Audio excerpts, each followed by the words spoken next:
શ્રી સ્વામિનારાયણ હરે, શ્રી સ્વામિનારાયણ હરે. હરે. અને હરિભક્ત શું કામ પહેલે જ વાત ને સંવત 1882 માગસર વદી 14 ને દિવસ શ્રીજી મહારાજ શ્રી વરતાલ મધ્યે શ્રી લક્ષ્મીનારાયણના મંદિરની આગળ મંચ ઉપર વિરાજમાન હતા ને સર્વ શ્વેત વસ્ત્ર ધારણ કર્યા હતા અને પોતાના મુખારવિંદની આગળ પરમહંસ તથા દેશ દેશના હરિભક્તની સભા ભરાઈને બેઠી હતી. અને હરિભક્ત પરસ્પર ભગવદ વાર્તા કરતા હતા. એમાં એવો પ્રસંગ નીસર્યો જે દૈવી અને આસુરી એ બે પ્રકારના જીવ છે. એમાં દૈવી જીવ હોય તે તો ભગવાનના ભક્ત જ થાય ને આસુરી હોય તે તો ભગવાનથી વિમુખ જ થાય. કેમ એમ? સાક્ષી રૂપે તો બધાયમાં છે, જીવ પ્રાણી માત્રમાં. આસુરીમાં સાક્ષી રૂપે નથી એવું નહીં, હીનો જ.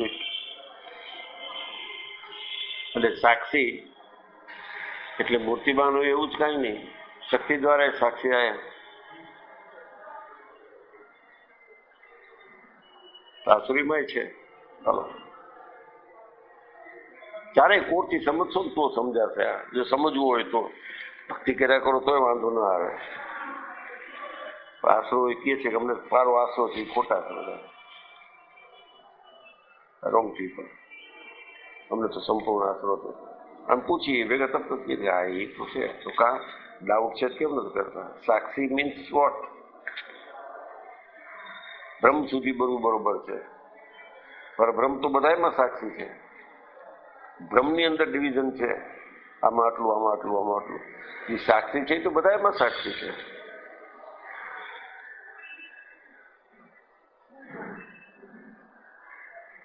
ચાલો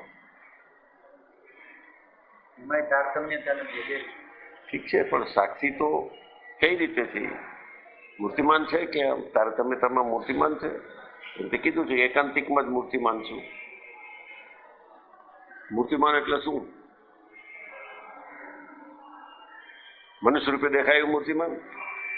પ્રતિમા રૂપે એ દેખાય મૂર્તિમાન? કે નિર્ગુણ જે સ્વરૂપ છે એ મૂર્તિમાન?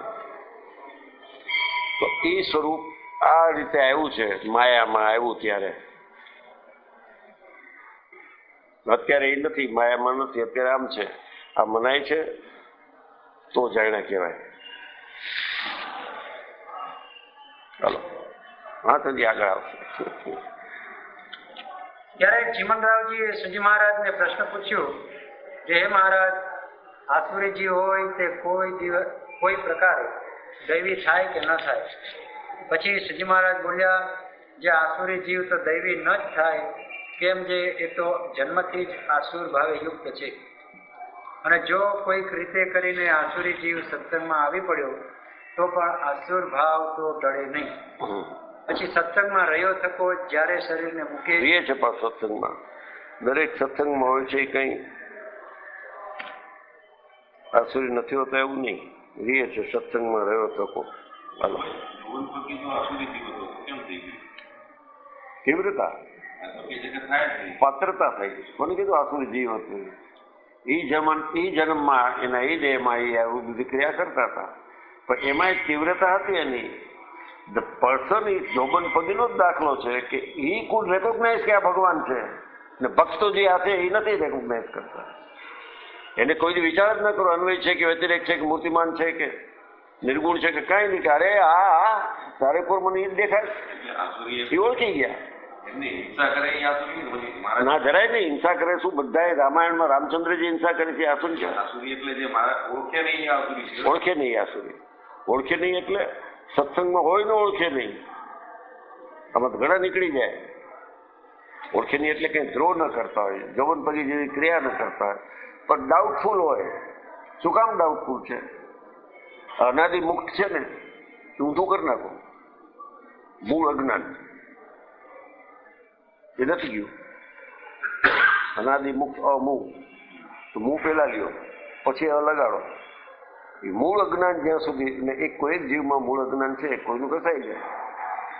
ઓલું મૂળ અજ્ઞાન રાગીને બેઠો હોય, ભલે સત્સંગમાં હોય, ક્રિયા બધી સારી કરતો હોય ને દ્રોહ કર્યા કરતો હોય.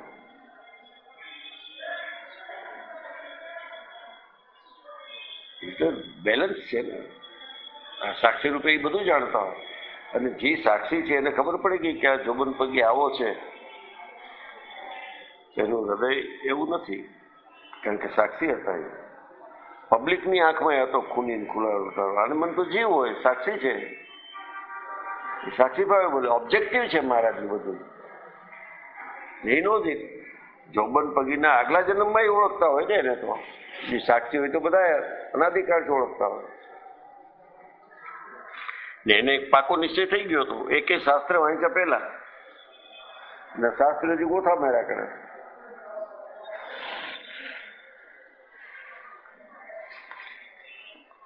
ડાઉટ પૂછ જોબન પગી કેમ છે એમ ન કર, જોબન પગી થયા એ કેમ થયા,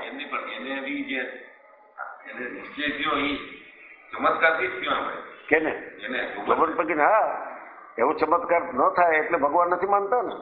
કેટલાક ને એવા ચમત્કાર કરાવે, કેટલાક ને એવા ચમત્કાર કરાવે. જોબન પગીને આપણે એમ કહીએ છીએ કે નહીં દુઃખ નથી થયું, કે નહીં કીધું, during that period of his dacoity might have suffered a lot, ભોગવાઈ નાખ્યું હોય, અથવા એની મરજીની વાત છે બીજા જન્મમાં ભોગવા આવે. એવું કઈ નથી કે જોબન પગીને લઈ ગયા એટલે આવા અન્યાય કરીને લઈ ગયા છે, મારો માણસ છે એટલે લઈ ગયો, એવું કાંઈ નહીં. બીજા જન્મમાં ભોગવા આવે છે ને. દાખલા ખાલી ફળ બદલાઈ ગયા એટલે દેહ બદલાઈ ગયા. એક ક્ષત્રિય થયો ને એક બ્રાહ્મણ થયો, પણ બ્રાહ્મણે બધું હત્યા કરી, ક્ષત્રિય ભગત થઈ ગયા.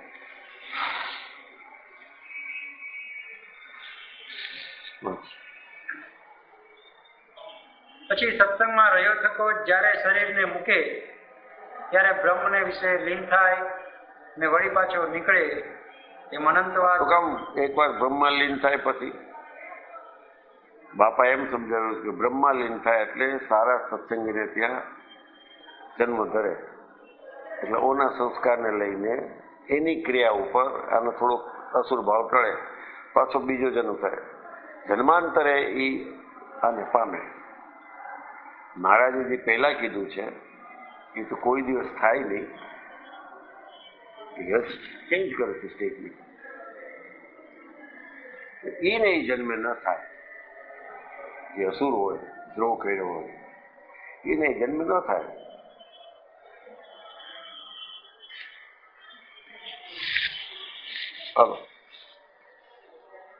એમ અનંતવાર બ્રહ્મમાં લીન થાય. અનંતવાર, ઓહ બાપરે. તો દેહ ધારે અને અસુર ભાવ ટાળતો જાય, દેહ ધરે ને અસુર ભાવ ટાળતો જાય, એમ કરતા કરતા થાય. We don't know. આ તો મુક્તરાજ થઈ ગયા, મહારાજની આજ્ઞામાં રહ્યા, પણ એને પેઇન નથી હોય કેમ કહી શકે? અને એક જણો બતાડો જેને એવું નથી કર્યું અને પેઇન નથી લાગ્યું લાઈફમાં, કોણ છે? બધા બેઠા છે. આર વી હેપી? એમ જોબન પગીને ત્યાં થઈ ગયું એટલે શું કામ કેવું કે બસ થઈ ગયા? સત્સંગની અંદર છે, રીત છે સત્સંગની. આવી રીતે મહારાજને જગ્યા આપી, મંદિર કરાયું, પછી કેટલી સેવા કરી, હરિભક્તોને ઉતારા કર્યા, રૂડિયો રખડું કેટલો હતો, પણ ખાલી બ્રહ્માનંદ સ્વામી સાથે સ્નેહ થઈ ગયો હતો. 25 વર્ષ સુધી સેવા કરી મંદિરની. રોગિષ્ટ હતું, ફરવું થઈ ગયું હતું આખા શરીરમાં, એ બચી ગયો. એટલે કેમ બચી ગયો? તો ઓળખી ગયા.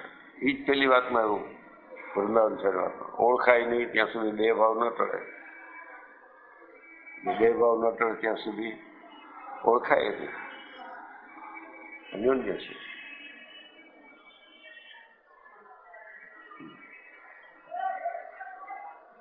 એમ અનંતવાર બ્રહ્મમાં લીન થાય ને પાછો નીકળે ત્યારે એનો આસુરભાવ છે. સચિંદ્ર સ્વામી જ પૂછ્યો હતો પ્રશ્ન કે બ્રહ્મમાં લીન થાય પછી પાછો આવવાનું શું જરૂર છે?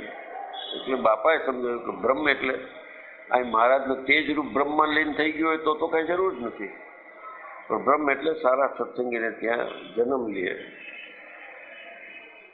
અને થઈ જાય. બે આવરદા હોય, ચાલો ને જન્મ લેવાનું નક્કી જ હોય, પણ મહારાજની ઈચ્છા થાય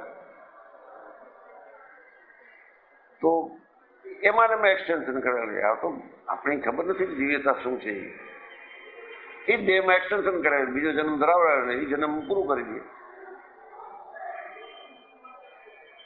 જેને બચાવી જાય છે મહારાજ કે મારા 2 વર્ષ રહેવાનો ખ્યાલ છે, મહારાજ કે ભલે 2 વર્ષ પછી તૈયાર થઈ રહેજો.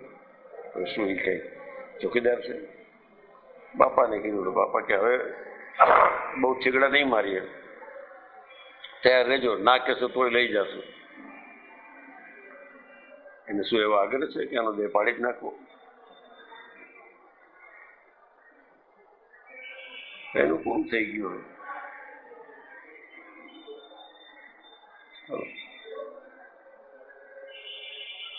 તે નાશ પામે પણ તે વિના તો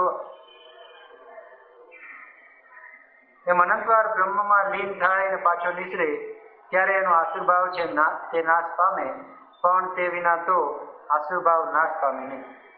પછી શોભારામ શાસ્ત્રીએ પૂછ્યું જે હે મહારાજ, ભગવાનનું અન્વયપણું કેમ છે અને વ્યતિરેકપણું કેમ છે? પતિ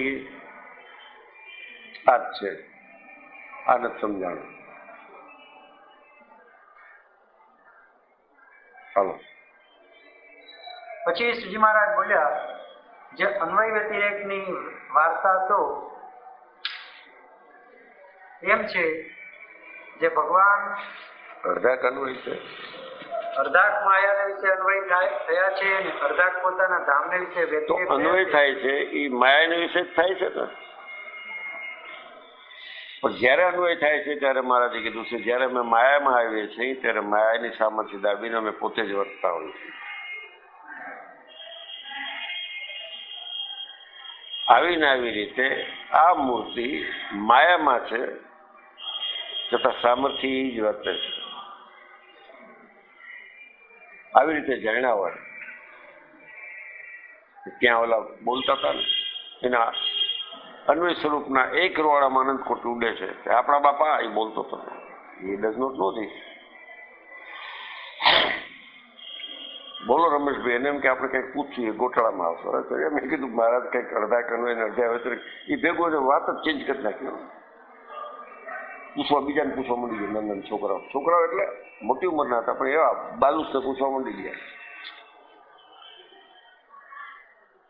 ક્લિયર નથી, ક્લેરિટી ઓફ થોટ. અને ના આવડતું હોય તો કહી દો ને કે ભાઈ નથી સમજ પડતી, આ કઈ છે વોટ ઇઝ ધેર. ભગવાન વિશે બધું જ જાણી લેવું, બધું હું જાણું છું એવું કેવું મૂર્ખાઈ છે, અપાર છે. આમાં અન્વયપણું છે અત્યારે, એ આપણા અજ્ઞાન ઉપર છે. હાલતા ચાલતા નથી, બોલતા નથી.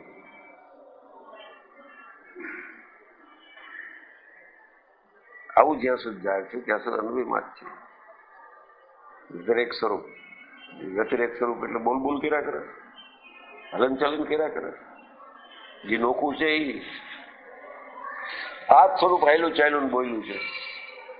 અન્વયમાં જે આવ્યા છે એ વ્યતિરેક છે એ તો ક્યાંય એની ભાષા કઈ છે કોને ખબર પડે, શું બોલ્યા છે, કેને હારે બોલ્યા. આ તો ઈશ્વરની સામર્થ્ય બતાવવા માટે તેને અન્વયમાં વધે આપેલા છે એ બતાવ્યું છે. વ્યતિરેક એની જે દિવ્ય સ્વરૂપ છે એ બતાવે વ્યતિરેક કર્યા. બાકી અર્ધાક અન્વય છે આ કોઈ જવાબ નથી આપ્યો. આવો જ્ઞાન છે એ સ્વામિનારાયણ સંપ્રદાયમાં જ છે. બોલો. જે ભગવાન તે અર્ધાક માયાને વિશે અન્વય થયા છે અને અર્ધાક પોતાના ધામને વિશે વ્યતિરેક રહ્યા છે એમ નથી. એ તો ભગવાનનું સ્વરૂપ જ એવું છે જે માયામાં અન્વય થયા થતા પણ વ્યતિરેક જ છે. પણ ભગવાનને એમ બીક નથી જે રખે હું માયામાં જાઉં શુદ્ધ થઈ જાઉં. ભગવાન તો માયાને વિશે આવે ત્યારે માયા પણ અક્ષરધામ રૂપ થઈ જાય અને 24 તત્વને વિશે આવે તો 24 તત્વ પણ બ્રહ્મરૂપ થઈ જાય છે. તે શ્રીમદ ભાગવતમાં પણ કહ્યું છે જે ધામ. આમાં કેટલા તત્વો છે મૂર્તિમાં?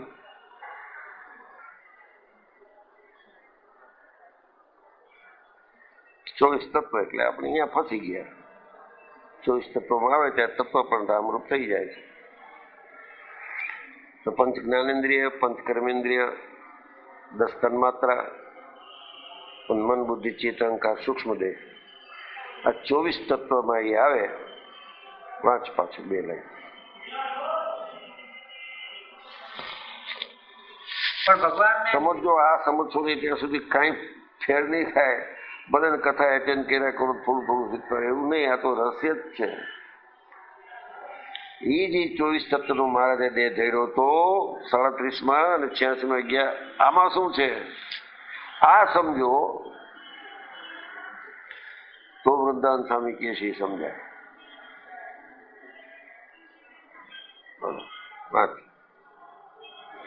ત્યારે માયા પણ અક્ષરધામ રૂપ થઈ જાય છે અને 24 તત્વને વિશે આવે તો 24 તત્વ પણ બ્રહ્મરૂપ થઈ જાય છે.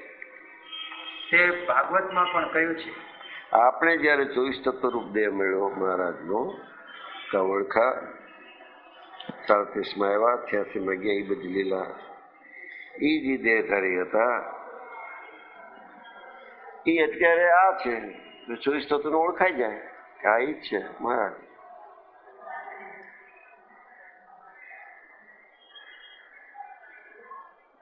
તો ક્યાં અન્વય રહ્યા? જે વ્યતિરેક હતા એ જ અન્વય થયા હતા. ચાલો, ડાઉટ હોય પૂછી લેજો. તારા મગજમાં ડાઉટ છે ક્યાંક, પ્રશ્ન ક્લિયર નથી એટલે હું મારી મેળક બોલી દઉં છું. શું ડાઉટ છે તમને? હાલો. 24 તત્વને વિશે આવે તો 24 તત્વ પણ બ્રહ્મરૂપ થઈ જાય છે. તે શ્રીમદ ભાગવતમાં કહ્યું છે, જે ધામના સ્વેન સદા નિરસ્ત કુહકમ સત્ય પરમ ધીમહી ઇત્યાદિ અનંત વચન કરીને ભગવાનના સ્વરૂપનું પ્રતિપાદન કર્યું છે. અને જેમ વૃક્ષનું બીજ હોય તેમાં પણ આકાશ છે, પછી એ બીજમાંથી વૃક્ષ થયું ત્યારે તે વૃક્ષમાં ડાળ, પાંદડા, ફૂલ, ફળ એ સર્વને વિશે આકાશ અન્વય થયો. પણ જ્યારે વૃક્ષને કાપે ત્યારે વૃક્ષ કપાય, તે વેળો આકાશ કપાય નહીં. આ તો ઠીક છે, પણ રત્ના તો ક્રૂર હતો, ખૂની, અને ઊંધી રીતે જ્ઞાન લીધું એને. મરા મરા મરા મરા મરા મરા મરા મરા મરા મરા મરા મરા મરા રામ થઈ ગયો. એ બીકેમ વાલ્મીકી. એ નહીં જન્મે,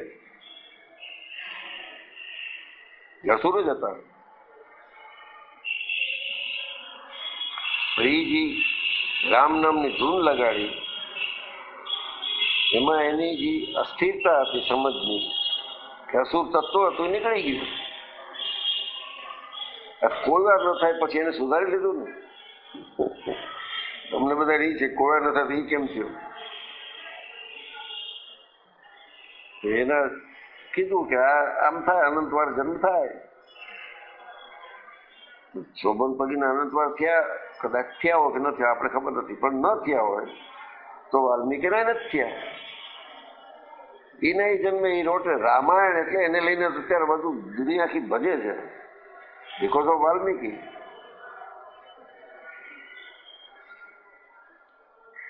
હલો,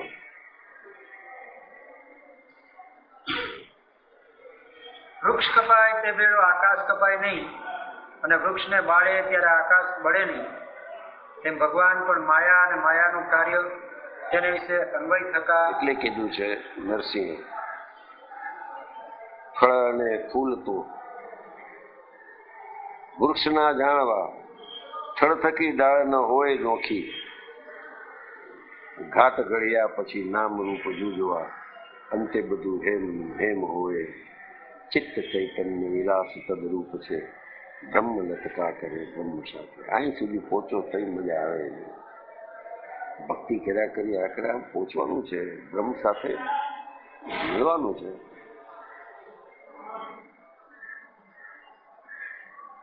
એ જ છે. કાપો તો નથી કપાતો. જે સર્વશક્તિમાન છે એ કપાતો નથી ને એનું કઈ વેઇટ જ નથી, આકાશનું વજન જ નથી. ને બધા એને ધરી રહ્યો છે માણસ. પંચભૂતમાં એલા છે. એ મહારાજ તો ગયા, જે વ્યતિરેક સમજતા હતા 86માં ગયા. ક્યાં ગયો આકાશ? ક્યાં ગયું આ બધું?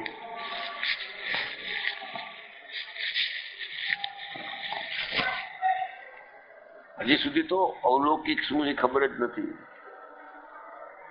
અને આમ બધી બાહ્ય જોઈને સત્સંગને ઓળખા છે. કોકે કીધું છે એટલે માળા ફેરવીએ છે, કોકે કીધું છે એટલે આજ્ઞા પાડીએ છીએ.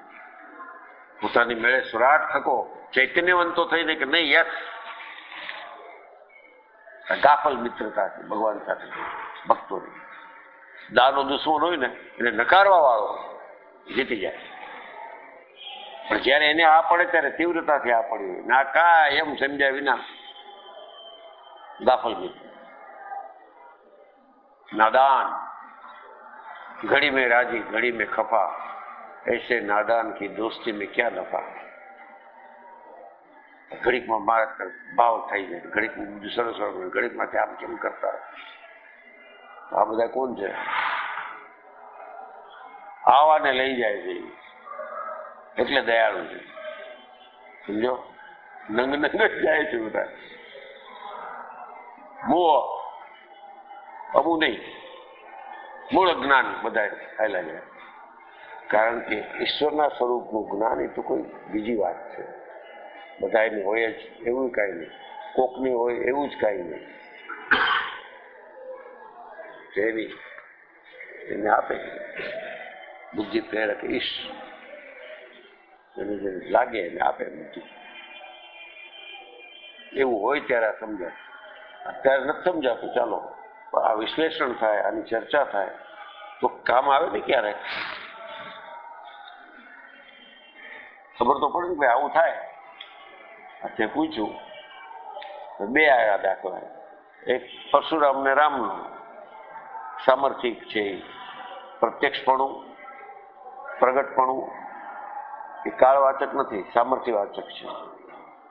હવે ભગવાન જ નો અવતાર હતા પરશુરામ. અને બીજું વ્રતનો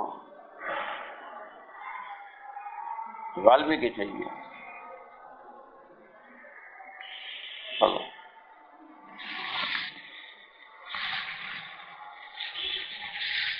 તેમ ભગવાન પણ માયા અને માયાનું કાર્ય તેને વિશે અન્વય થયા થતા પણ આકાશની પેઠે વ્યતિરેક છે.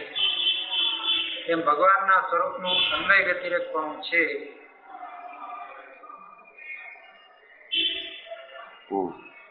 વચનામૃતમ આવી રીતે વરતાલનું સાતમું વચનામૃત. બે રીતે ઓળખા હોય વૃંદાવન સ્વામી. અને વ્યતિરેકનો એક વખત ફેસલો સમજી લેવો જોઈએ. અને આ બે રીતે સમજ્યા હોય ને એનો એ ભાવ અત્યારે આ મૂર્તિ મળી છે એમાં લાવી ત્યારે ઓળખા કહેવાય.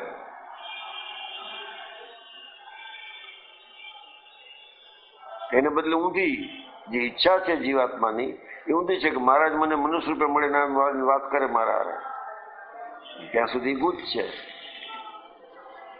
તો એ કોકને એવી રીતે દર્શન દે છે. ઈર્ષા અહીંયા થાય છે કે આને દીધા મને ન દીધા. ઈર્ષા છે એ કઈ જ્ઞાનની આભાસ હોય, કદાચ આભાસ આપણે આભાસ જ નથી થતો. તો આ પણ જેને નથી થતો એને એમ છે ને મને આભાસ નથી થતો. તકલીફ અહીંયા કે ઈર્ષા છે. I can get you. તું શું કહેવા માંગે શું સમજુ છું. જે દિવ્ય છે એનો આભાસ ન હોય. આપણે અરીસામાં જોઈએ છીએ તો એ આભાસ છે. મહારાજ અક્ષરધામમાં રહ્યા હતા કે અનંત કોટી બ્રહ્માંડમાં છે એ કઈ આભાસ નથી, સ્વયં છે. જે આભાસ પણ નથી એને તેમ થાય ને કોઈ હવે મને સપનામાં નથી આવતા. એમથી થાય ને સપનામાં નથી આવતા. તો એ કર્મફળ પ્રદાતા છે કે એને કંઈક એવું કર્યું હોય તેમાંથી એને કર્મફળ પ્રદાતા ફળ આપે જ.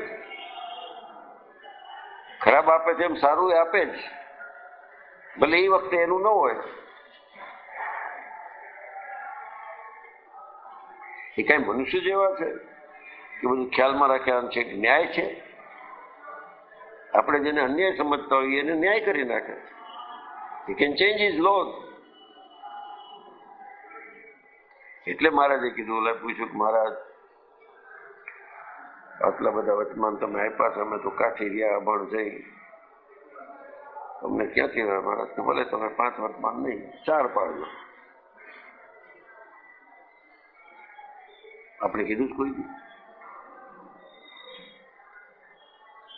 બોલા કે મારે હવે 4 માં પછી આ ઠીક છે, દારૂ માટે મૂકી દીધી, ચોરી તો અમારો ધંધો છે, એના ઉપર શું કરીએ છીએ, હવે એ બધું થઈ જાય મહારાજ, કોકવાર થઈ ગયું છે. મહારાજ તમે 3 પાડજો, ચાલો 5 માંથી 2 કાઢો, 3 પાડજો. ઓલાની ડાગડી ચસકી ને બધાની. અરે કે મહારાજ અમે તો શું, તમે હવે રાજી છો તો ભાઈ સાહેબ કોના વર્તમાનની લપ ન કરો, અમે તમને ભગવાન માનીએ છીએ, તમને રાજી કરવા કરીએ છીએ બધું, પણ હવે આ પછી એમાં લાશ છે એને નહીં લઈ જાય ને એવી બધી વાત કરો છો. મહારાજ કે એકેય ના પાડતા જાઓ. એ તો ત્યાંની બુદ્ધિ તો જુઓ, એકેય ન પાડતા જાઓ. તો હું જેવો છું એવો જાણજો, તો મુક્તાનંદ સ્વામી યારે તમારું કલ્યાણ. ગભરાઈ ગયા મુક્તાનંદ સ્વામી કે મહારાજ તમે શું બોલું, અમે બધાને પાછળ પાછળ ફરી વર્તમાન ધરાવીએ છીએ, નિયમ લેવડાવીએ છીએ, તમે માફ કરી દીધા, ભગવાન છે. એટલે કે મેં બીજું કીધું એ ક્યાં સહેલું છે, પંચ વર્તમાન પાડવા સહેલા છે. મહારાજને જેવા છે એવા જાણવા, એ તો છે ને એટલા બધા ભેગા થાય છે. આ જેવા છે એવા જાણવા જ શેની કથા કરીએ છીએ, અઘરા છે.